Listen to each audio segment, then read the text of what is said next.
تو یہ میں نے جو ہے وہ میں ابھی اس پہ آتا ہوں. یہ میں نے انویسٹمنٹ کی کہانی آپ کو بتانی تھی. یہ سارا کچھ جو ہے جو بھی یہ گورنمنٹ کے کامنٹیٹر ہیں یا ان کے جو لفافی جرنلسٹس ہیں ان سے یہ ضرور پوچھیں. اچھا اس کے ساتھ آپ یہ دیکھ لیں کہ جو زبیر صاحب نے بات بتائی, میں دو باتیں اور کرنا چاہتا ہوں. جو زبیر صاحب نے کہا کہ ورلڈ بینک کی رپورٹ میں آیا تھا کہ پاکستان میں according to the international poverty standard, ایک تو ہمارا اپنا پاورٹی سٹینڈرڈ ہے ہم کم کر دیتے ہیں, اس کے مطابق پچھلے 3 سال میں پاورٹی کی سطح یعنی غربت کی سطح 18% سے 25% تک گئی ہے. انٹرنیشنل سٹینڈرڈ کے مطابق 45% پاکستانی انٹرنیشنل پاورٹی لائن سے نیچے ہیں. اور وہی ورلڈ بینک کی رپورٹ کہتی ہے کہ یہ معیشت کا ماڈل چل نہیں سکتا. یہ آپ کو پروکٹر اینڈ گیمبل بھی کہہ رہا ہے, یہ آپ کو شیل بھی کہہ رہا ہے, یہ آپ کو ٹوٹال بھی کہہ رہا ہے, یہ آپ کو کریم بھی کہہ رہا ہے, یہ آپ کو فائزر بھی کہہ رہا ہے, یہ آپ کو بائر بھی کہہ رہا ہے, یہ آپ کو پاکستانی انویسٹرز بھی کہہ رہے ہیں. مجھے بتا دیں کون سی پاکستانی جو ہے وہ بزنس ہاؤس نے یہاں پہ پیسہ انویسٹ کیا. گل احمد جو اپیرل بزنس تھا میرے خیال میں انہوں نے سارا بند کر دیا. کیوں بند کر دیا؟ کیونکہ یعنی مطلب یا پاکستان سے ڈیمانڈ نہیں ہے, یا یہاں پہ بجلی مہنگی ہے, یا جو بھی ان پٹ فیکٹرز ہیں وہ آرڈرز ٹائم پہ نہیں دے سکتے, یا آپ نے سپر ٹیکس لگائے ہوئے ہیں. ٹھیک ہے, تو یہ اکانومی تو چیخنا چاہتی ہے لیکن آپ فیڈ بیک کا موقع تو دیں تاکہ آپ اس کو ٹھیک کر سکیں. آخری بات جی, میں چیف منسٹر پنجاب کو سن رہا تھا, آج کل وہ اور پیپلز پارٹی والے بزی ہیں ایک دوسرے کے ساتھ نورہ کشتی کرنے میں, لیکن انہوں نے ایک بڑی خطرناک بات کی. لگتا ہے کہ ڈیسپریشن میں, کیونکہ جو بھی وہ کریں ہر روز جو ہے وہ 24 گھنٹے ٹی وی پہ ہوتی ہیں, لیکن پاپولیرٹی انہیں بھی پتہ ہے ان کی نہیں بڑھ رہی, تو انہوں نے ایک نیا پنجاب کارڈ استعمال کرنا شروع کر دیا. میرا پانی میری مرضی, پنجاب پہ کوئی تنقید نہیں کر سکتا, اس کا تو جواب پیپلز پارٹی والوں نے ہی دے دیا کہ آپ تو پنجاب نہیں ہیں. ٹھیک ہے, آج خیبر پختونخوا میں آٹا جو ہے وہ رکا ہوا ہے کیونکہ لگتا ہے کہ میرا آٹا میری مرضی.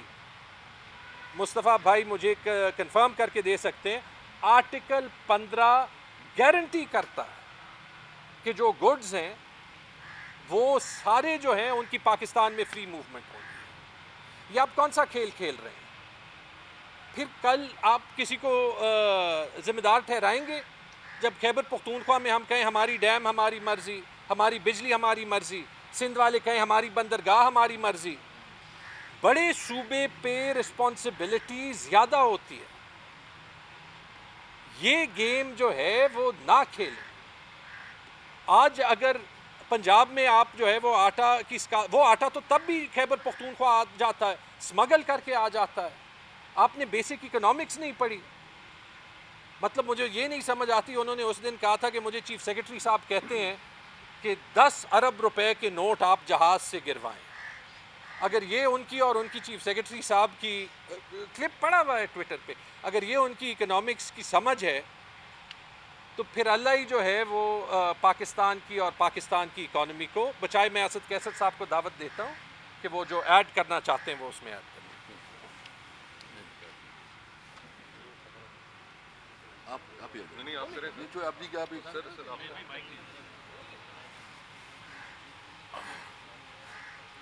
بسم اللہ الرحمن الرحیم. چونکہ آج ہمارے الائنس کی طرف سے ساری ڈسکشن وہ اکانومی پہ تھی, تو ہم تو اس کے سپورٹ کے لیے میں اور مصطفیٰ صاحب بیٹھ گئے ہیں. باقی ساری ڈسکشن آپ کے سامنے انہوں نے رکھ دی ہے کہ یہ جو کہتے ہیں کہ یہ ملک جو ہے نا ایشین ٹائیگر بنے گا, معاشی طور پر بہت ترقی کر رہا ہے, تو اگر ٹی وی چینل یہ دکھائیں اور آپ لوگ اس کو رپورٹ کروائیں تو پھر پتہ چل جائے گا کہ یہ کتنی کامیاب ہے اس ملک کو پراپر ٹریک میں لانے کے لیے اور ایشین ٹائیگر بنانے کے لیے. یعنی اس سے کوئی ایک بھی شعبہ جو ہے نا یہ کنٹرول نہیں ہو رہا. آپ دیکھ رہے ہیں امن و امان کی صورتحال. آج بھی بہت افسوس ہے ہمارے صوبے میں ڈی خان میں ایک بہت خوبصورت ینگ لڑکا میجر جو ہے نا وہ شہید ہوا ہے. ہمیں بہت افسوس ہے اور ہم اس کی فیملی کے ساتھ اظہار یکجہتی بھی کرتے ہیں. اور بھی روزانہ آپ دیکھ رہے ہیں کہ اورئی میں بھی اس قسم کی شہادت ہوئی ہیں. اور ساتھ ساتھ بلوچستان میں بھی روز کے بڑے بڑے انسرجنسی ہو رہی ہے, بڑے بڑے واقعات ہو رہے ہیں. اور جس طرح کشمیر میں حالات ان کی کنٹرول سے باہر رہے, تو پورے ملک میں امن و امان کا ایک بہت سیریس مسئلہ ہے. اور جب امن و امان کا مسئلہ اتنا بڑھ جاتا ہے تو اس صورتحال میں پھر آپ سمجھ سکتے ہیں کہ اکانومی کیسے بڑھے گی. اور ان سب کے لیے ایک ہی کلیہ ہے کہ آپ صحیح معنوں میں ملک میں جمہوریت لائیں. جب آپ کے ملک میں جمہوریت نہیں ہوگی, جب لوگوں کو اعتماد نہیں ہوگا, جب آپ کی عدالتیں کمپرومائز ہو جاتی ہیں, اور جب آپ کی عدالتوں کے اوپر جو ہے نا آپ ایگزیکٹو کا کنٹرول بڑھانا چاہیں اور آپ عدالتوں کو جو ہے نا ایگزیکٹو کے ماتحت لے کے آئیں, تو یہ بتائیں پھر لوگ کدھر جائیں گے انصاف کے لیے. 26ویں آئینی ترمیم آپ کے سامنے ہے. 26ویں آئینی ترمیم نے پوری جوڈیشل نظام کا مجا میٹ کر دیا ہے. پوری جوڈیشل نظام بیٹھ گئی ہے. اور ابھی کوئی توقع بھی کرے کہ مجھے انصاف ملے گا تو وہ نہیں. آپ دیکھیں کہ ایک ٹیلی فون کال پہ جو ہے نا ہماری جوڈیشری سے پیسے دیے جا رہے ہیں. جو عمران خان کے خلاف اس وقت جتنی بھی کیسز چل رہے ہیں, یا ہماری لیڈرشپ جتنی بھی اس کنوکشنز ہوئے ہیں, اس میں کوئی بھی اس وقت جو ہے نا انصاف کے مطابق نہیں ہے, انصاف کے مطابق, میرٹ کے مطابق نہیں ہے. تو آپ جب ایک نظام جو ہے نا اس کے اندر ظلم کی بنیاد پر سسٹم بنے گا, ناانصافی کی بنیاد پر بنے گا, آپ کی عدالتیں جو ہے نا وہ انصاف نہیں دے سکے گی, تو پھر ملک میں کدھر سے کون انویسٹمنٹ کرے گا, کہاں اکانومی آگے بڑھے گی. ضرورت اس بات کی ہے کہ سوچا جائے اور سنجیدگی اختیار کی جائے, ملک میں آئین کی طرف اور قانون کی طرف واپس آیا جائے. یعنی آپ صحیح جمہوریت اس ملک کی واحد راستہ ہے ترقی کا. آپ وہ لوگ جو ہے نا اسمبلی میں ہوں جو کہ عوام کے نمائندے ہوں, کیونکہ جب آپ عوام کے صحیح نمائندوں کو جو ہے نا وہ باہر رکھیں اور آپ چند من پسند لوگوں کو ناجائز طریقے سے فارم 47 سے آپ اس کو اسمبلی میں بٹھائیں, تو اس کو کیا پرواہ ہے کہ عوام کیا کر رہی ہے, عوام کو کیا تکلیف ہے. وہ تو آپ کی طرف دیکھیں گے, آپ کو سلوٹ ماریں گے, عوام کے ساتھ تو کوئی اس کا تعلق نہیں ہے. تو اس لیے یہ ہائبرڈ نظام جو ہے یہ کسی طور پر قابل قبول نہیں ہے, یہ نہیں چل سکتا. ملک میں آئین اور قانون کی بالادستی ہوگی تب چلے گا. اس کے علاوہ اگر آپ اس ملک کو نظام کو اس طرح چلانا چاہتے ہیں تو یہ آپ کی غلط فہمی ہے. انشاءاللہ تعالیٰ 12 تاریخ کو ہمارے الائنس کی طرف سے جو ہے نا یہاں ہمارا سربراہی اجلاس ہو رہا ہے, جس کی میں ہم فیصلے کریں گے کہ ہم تمام ملک میں مختلف جلسوں کی شیڈول دیں گے, اور ہم نے تحریک کیسے آگے بڑھانا ہے اور اپنے عوام کو کے پاس کیسے جانا ہے, اس کا پورا انشاءاللہ تعالیٰ 12 تاریخ کو وہ کریں گے. 12 تاریخ کو ہم سربراہ اجلاس کریں گے اور اس پہ ہم پورے ملک کے لیے ایک رائے عمل دیں گے. جی بہت بہت شکریہ. بہت اچھا احاطہ کیا زبیر عمر صاحب نے, جھگڑا صاحب نے اور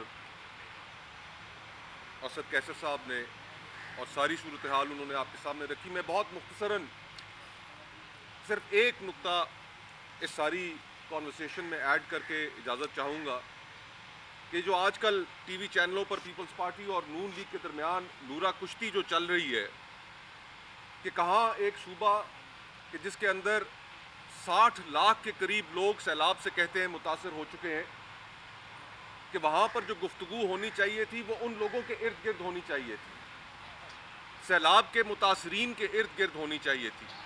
لیکن آج یہ جو جماعتیں منظرنامہ پیش کر رہی ہیں آپس میں ایک دوسرے سے الجھ کر توجہ ہٹا رہی ہیں لوگوں کی اس ایشو کی جانب سے, تو یہ ہماری بدقسمتی ہے کہ اس سوچ کی حامل جماعتوں کو اس ملک پر نافذ کر دیا گیا ہے. اور اس نورا کشتی کے حوالے سے آپ صرف ایک نقطہ ذہن میں رکھ لیں کہ آج سے پورے 1 مہینے پہلے یا شاید 1.5 مہینہ ہوا ہوگا, 300 ارب روپے کا شوگر سکینڈل سامنے آیا. اس شوگر سکینڈل میں کون ملوث تھا؟ پیپلز پارٹی کی قیادت کی شوگر ملیں ہیں, مسلم لیگ نون کی قیادت کی شوگر ملز ہیں. جہاں پر عوام کی جیب کے اندر ہاتھ ڈالنے کی بات آئی تو وہاں پر تو یہ دونوں جماعتیں اکٹھی ہیں. تو یہ آج نورا کشتی کس لیے کر رہے ہیں, کس کو بے وقوف بنا رہے ہیں؟ آج سے ہفتہ پہلے سولر سکینڈل بریک ہوا, کہ جس سولر سکینڈل میں سندھ حکومت نے اربوں روپے اینٹ لیے, بہت بڑی کرپشن ہوئی, سستی سولر پلیٹیں منگا کر مہنگے داموں بیچ دی گئیں, آپ نے کوئی مسلم لیگ نون کی جانب سے اس پر بات سنی؟ شوگر سکینڈل ہو تو یہ خاموش, سولر سکینڈل ہو تو یہ خاموش. یہ ایک دوسرے کے پارٹنرز ہیں کرپشن میں, یہ ایک دوسرے کے پارٹنرز ہیں عوام کی جیبوں میں ہاتھ ڈالنے میں. یہ جب عوام کے پیسوں کے اوپر ہاتھ ڈالنا ہوتا ہے تو یہ بالکل اکٹھے ہوتے ہیں. یہ نورا کشتی کے علاوہ کچھ نہیں. اور ہم یہ ڈیمانڈ کرتے ہیں کہ اس ملک میں جو احتسابی ادارے ہیں, یہ جو سپریم کورٹ ہے, یہ کیوں خاموش ہے؟ یہ احتسابی ادارے کہاں چلے گئے؟ آج جو اربوں کے سکینڈل سامنے آ رہے ہیں ان پہ یہ خاموشی, یہ کلوژن کی طرف اشارہ کرتی ہے. ان اداروں کا خاموش ہونا, احتسابی اداروں کا کچھ نہ کرنا, وہ ایک لائسنس ہے ان جماعتوں کے ہاتھوں میں کرپشن کیے جانے کا. اور اس وقت اس شہر اسلام آباد میں, دارالخلافہ میں, جو حکمران خاندان کی فیملیز کے متعلق جو گفتگو ہو رہی ہے کہ جس طریقے سے وہ لوگوں سے پیسے اینٹھنے میں مصروف ہیں, ڈیلیں کرنے میں مصروف ہیں, سب ادارے چپ ہیں. فارم 47 کے ذریعے آپ نے یہ تحفہ دینا تھا اس قوم کو کہ آج پاکستان کی بدترین رینکنگز ہیں کرپشن کے حوالے سے, اور اس صورتحال میں آپ نے ان کو آ کر عوام کے سر پر مسلط کر دیا کہ جو کسی صورت باز نہیں آتے عوام کی جیبوں میں ہاتھ ڈالنے سے, اور پھر توقع کرتے ہیں کہ پورا پاکستان ان کو مان لے, ایک لیجٹمیٹ حکمران مان لے. ان کے کلازٹس کے اندر جو اسکیلیٹنز تھے, آج ان کیسز کا مجھے بھلا بتائیے کہ کیا بنا؟ اربوں روپے کے سکینڈلز اس قوم کے سامنے رکھے گئے. وہ اربوں روپے کے سکینڈلز کس طریقے سے وہ فائلیں بند کر دی گئیں. تو ہم جہاں پر اپنا مستقبل کا لائے عمل انشاءاللہ, جس طرح اسپیکر صاحب نے بتایا کہ 12 تاریخ کو ایک سربراہی اجلاس تحریک تحفظ آئین کا ہوگا جس میں دیں گے, وہاں پر ہم یہ بھی مطالبہ رکھتے ہیں کہ جو احتسابی ادارے ہیں اس ملک میں جن کو ٹوتھ لیس ٹائیگر بنا دیا گیا ہے, کہ وہ احتسابی ادارے عمل میں آئیں, ان کی کرپشن کو روکیں. یہ عوام کی جیبوں میں ہاتھ ڈالنے سے باز نہیں آ رہے, اور یہ جو لوٹ کا بازار گرم ہے اس کو بھی فوراً روکا جائے. بہت بہت شکریہ. اچھا کیسر صاحب, یہ جو آپ کی خیبر پختونخوا میں وزیر اعلیٰ کو تو خان نے کہا ہے اس کی تبدیل کر دیا جائے, علی امین نے استعفیٰ دے دیا, اگلا مرحلہ نئے انتخاب کا ہے. اس دوران الیکشن کمیشن کی جانب سے ارکان کو آزاد ڈکلیئر کر دیا ہے, ممبران اسمبلی وہاں بھی دونوں. تو اس دوران کیا لگتا ہے آپ کو کہ اپوزیشن اپنا وزیر اعلیٰ لے آئے گی, یا آپ کے ساتھی آپ کے ساتھ ہوں گے, کوئی بھی امیدوار ہو؟ نہیں دیکھیں, سب سے پہلے تو الیکشن کمیشن سے جو دو توقع تھی وہ تو کر رہے ہیں ماشاءاللہ. وہ تو ہر غیر قانونی کام, اور ابھی تو اس کو کوئی بہانہ بھی ملا ہے کہ اچھا سپریم کورٹ کی, وہ تو سپریم کورٹ کی وہ فیصلے نہیں مان رہے تھے جو اس کو آرڈر دے رہے تھے کہ آپ الیکشن کروائے. بہرحال یہ بات ذہن میں رکھے کہ خیبر پختونخوا کی جتنے بھی ایم پی ایز ہیں وہ عمران خان کے ساتھ ہے, طریق انصاف کے ساتھ ہے. یہ اس کو آزاد ڈکلیئر کرتے ہیں, ایس سی آئی سی ڈکلیئر کرتے ہیں, پی ٹی آئی ڈکلیئر کرتے ہیں, وہ کڑے ہیں انشاءاللہ تعالیٰ. اور جو تحریک انصاف کا کینڈیڈیٹ ہے, جب بھی پروسیس شروع ہو جائے گا تو انشاءاللہ وہی چیف منسٹر بنے گا.